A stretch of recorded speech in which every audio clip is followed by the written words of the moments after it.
Hi everyone, I'm Debbie Roberts, owner and financial advisor at Property Apprentice. Join us today for the Week in Review, where I talk about current events for the everyday investor and home buyer. Our topics for this week: first up, from RNZ on the 23rd of April, pain for property investors as renting listing levels hit a decade high. Topic number 2, from Oneroof on the 23rd of April, Tony Alexander, global trade wars' effect on house prices, the good, bad and ugly. Topic number 3, from RNZ on the 23rd of April, house sellers cut prices, March sales roaring back to life. Topic number 4, from the New Zealand Herald on the 23rd of April, Roofing Association deeply concerned over claims of reckless activity.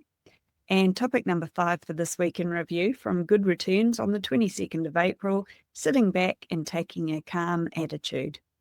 Topic number 1 for this week, from RNZ on the 23rd of April, pain for property investors as renting listing levels hit a decade high. New data from Trade Me Property shows the number of homes available for rent in New Zealand has reached its highest level since 2014, with listings up in March from 41% compared to the same month last year. Gavin Lloyd, Customer Director at Trade Me Property, attributed the surge to an influx of new build properties in some areas and a rise in people leaving the country, which has increased supply in the rental market. As a result, competition among landlords has intensified, pushing down rents. Great news for tenants. The national median weekly rent fell by 2.3% year on year in March to $635, saving tenants approximately $15 a week, or nearly $800 annually. Taranaki experienced the steepest decline, with median rents down 4.8%. In an effort to attract tenants, some landlords are now offering incentives, such as a week of free rent or grocery vouchers, an approach not commonly seen in recent years. With renters spoiled for choice and costs rising, landlords are being forced to lower rents in some areas to avoid prolonged vacancies. For example, an empty $700 a week property for 8 weeks results in a $5,600 loss, while dropping the rent to $600 could secure a tenant faster and reduce losses. Some people warn that the situation is worse in some areas than it appears, with some investors quietly facing financial strain. Properties are also sitting on the market longer than in recent years, highlighting a shift from the previously fast-paced rental environment. However, not all regions are seeing declines. Nelson, Tasman's median weekly rent hit a record $600 a week in March, and Otago saw a 5% increase. So my thoughts on the oversupply in some areas is that this is potentially a temporary issue. It's often what we see when a large development or developments all come up onto the market at the same time, especially if they've been targeted towards property investors. So property investors are all looking for tenants at the same time at the first release of a new development. So, hang in there, offer some incentives to get a tenant in place. Things are likely to balance out over the long term. I've got no vested interest in saying this because we don't sell property at Property Apprentice, but we also are starting to see increase in net migration as well. So, population will increase, development slowing down. So, I think it will balance out over time. It's not surprising when we're going through an economic recession for people to have less demand for small bedroom properties. We often see people bunk in together, so move back into mum and dad's house or get extra flatmates in. So demand for multiple bedroom properties often increases in economic recessions, and then things balance out again when the economy recovers. Second topic for this week in review, from Oneroof on the 23rd of April, Tony Alexander, global trade wars' effect on house prices, the good, the bad and the ugly. This analysis is provided by independent economist Tony Alexander. At the onset of the COVID-19 pandemic in 2020, economic forecasts proved widely inaccurate. Few could have predicted that lockdowns and border closures would coincide with a 46% surge in New Zealand house prices and only a modest rise in unemployment from 4% to a peak of 5.3%. This misjudgment was largely due to a lack of modern experience with global pandemics, and now the world finds itself in a similarly uncharted situation. The current economic landscape is shaped by rising geopolitical tensions, a potential decoupling of the world's two largest economies, and growing instability surrounding the United States' role in global finance and politics. In such uncertain times, forecasts are highly unreliable. However, some economic trends are beginning to emerge. Number one, weaker global and domestic growth. Heightened uncertainties causing both consumers and businesses to delay spending and investment decisions. This trend is expected to slow economic growth worldwide. In New Zealand, the impact is compounded by ongoing supply chain disruptions which hinder business operations in everyday life. With China and the US accounting for 27% and 13% of New Zealand's export market respectively, a slowdown in these economies is likely to curb domestic growth. Falling global share markets may also trigger a negative wealth effect, further dampening consumer confidence.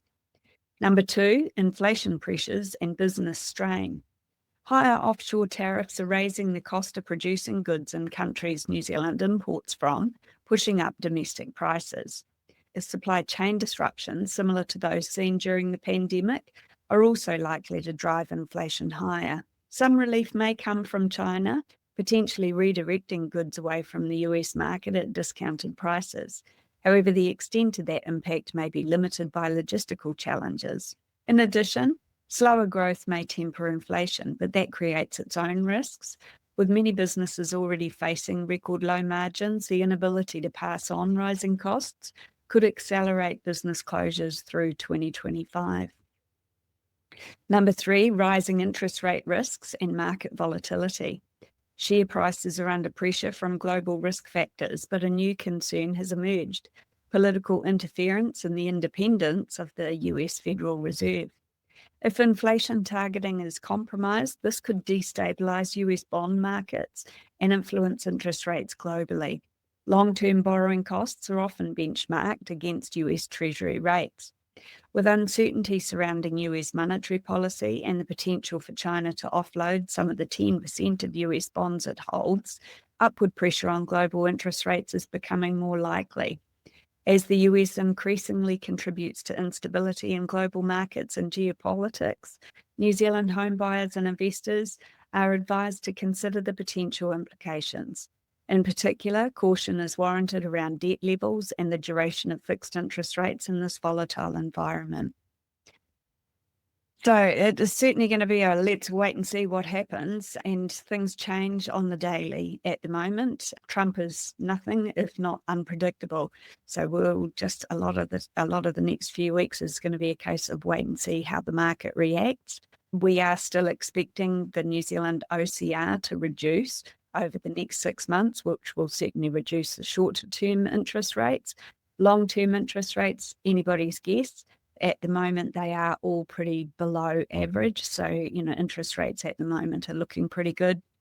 Swap rates are still trending downward when we look at the daily swap rates, and that's where the wholesale interest rates come from. So, potentially we're not yet at the bottom of the interest rate cycle for the long-term rates, but time will tell. I wish I had a crystal ball so I could just give you guys a bit of a heads up as to what you should be doing.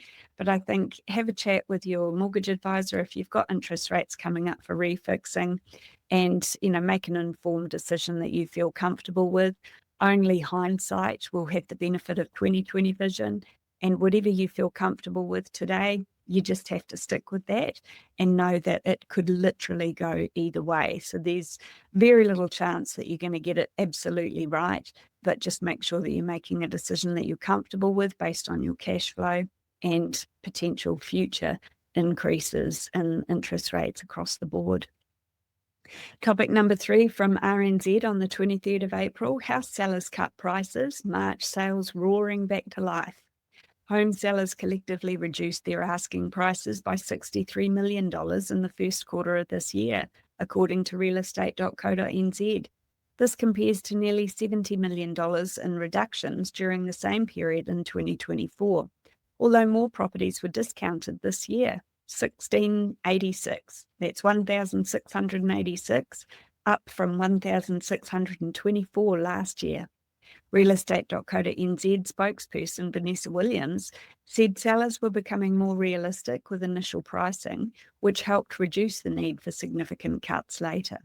She noted that average asking prices had been trending downward nationally and stock levels were at their highest in a decade. Auckland saw the largest total price drop at nearly $10 million, followed by Waikato with $7 million and Wellington at almost $6 million. In contrast, Wairarapa recorded the smallest average reduction per property at $24,346, with Otago and Hawke's Bay following closely behind.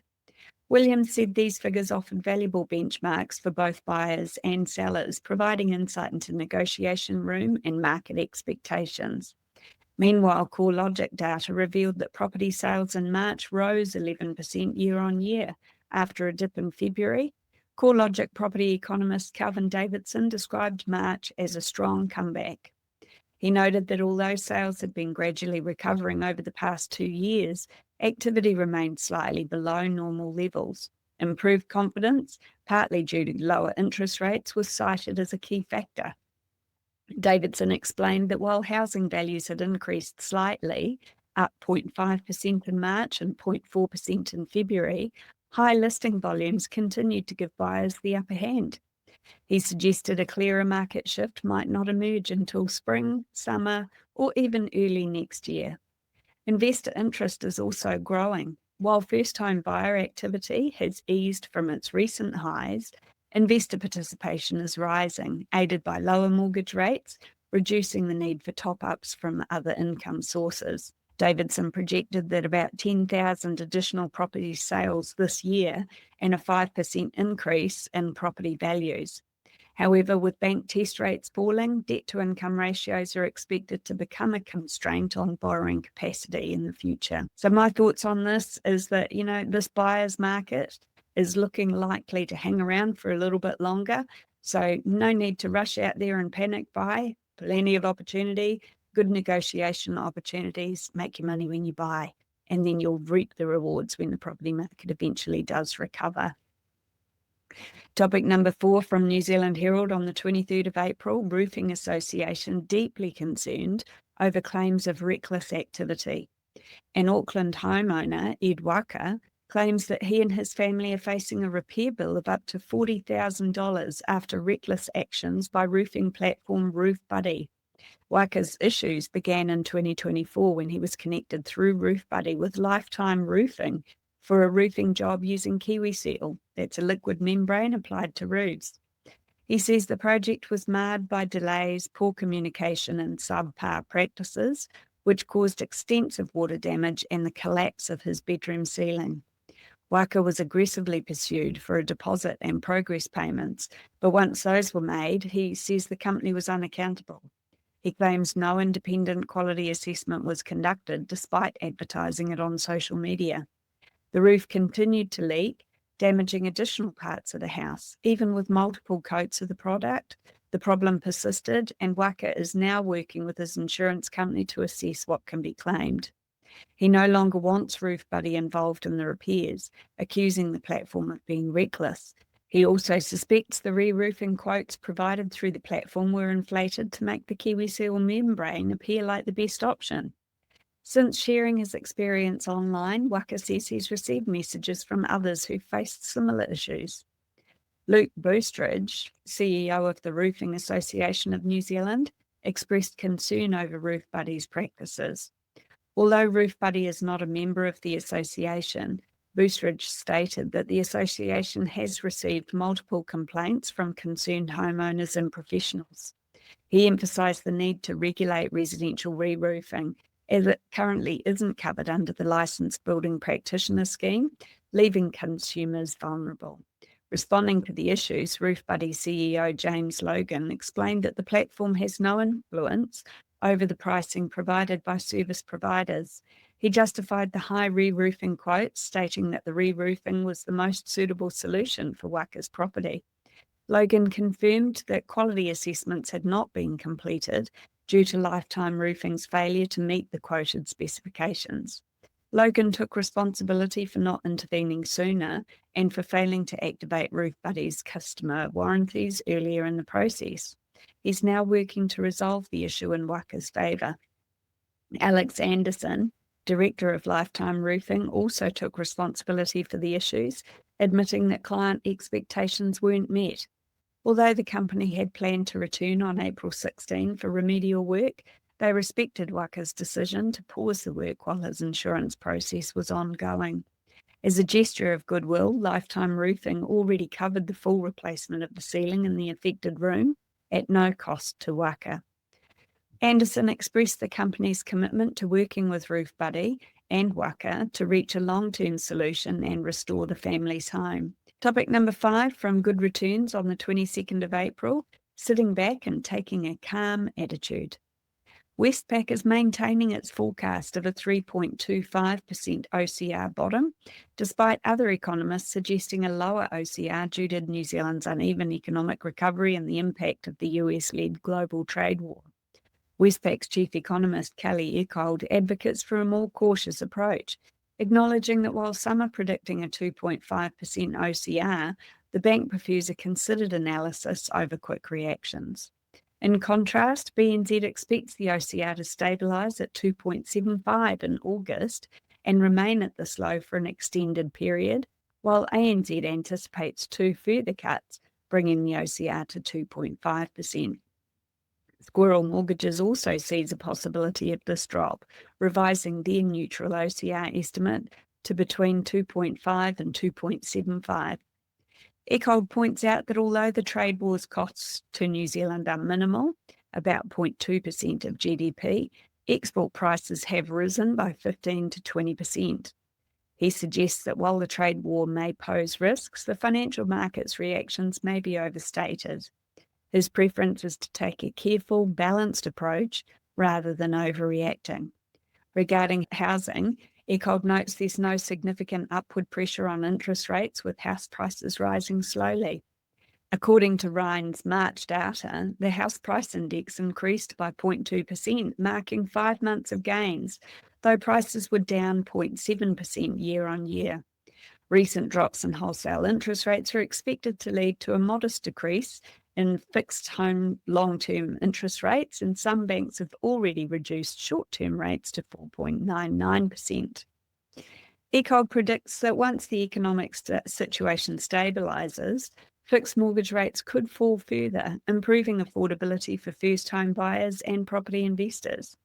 Westpac has seen steady credit demand over the past 6 months, which, although not indicative of a housing boom, provides supportive conditions for the market. ASB, on the other hand, notes that despite OCR cuts, house prices have not significantly risen, primarily due to the ongoing imbalance between supply and demand. While supply levels continue to grow, demand remains weak due to the soft labour market and stabilising migration. ASB expects a gradual recovery in house prices through the rest of the year, with more significant changes anticipated once the labour market improves and further OCR cuts lead to lower mortgage rates. Are you ready to take control of your financial future through property investing? Join me at one of our free events called How to Succeed with Property Investing. These events are all available online, so you can gain valuable insights and strategies tailored to today's market conditions. Whether you're an experienced investor or just getting started, this free session will equip you with the key tools and insights to make confident, informed decisions. Don't miss out. Register today and take the next step towards achieving your financial success. In our free events, I'll also tell you more about how we help our clients to achieve their investing goals. So if you're interested in finding out more about what we do, visit propertyapprentice.co.nz today and sign up for one of our free events. If you've already been to one and you'd like to know more about how we can help you on your journey, book a no-obligation phone call or meeting with my husband, Paul Roberts, through our website. That's propertyapprentice.co.nz. Thanks for listening. Hey there, want to stay on top of the latest property news and trends? Subscribe to the Property Apprentice podcast for weekly updates that will help you to navigate the market like a pro. We cover everything from insider tips to expert interviews, so you'll always be in the know. And don't forget to ring the bell and hit that subscribe button here on our YouTube channel for even more helpful content to boost your property journey. Check out the link in the description to subscribe to the podcast, and we'll see you in the next episode. Happy investing!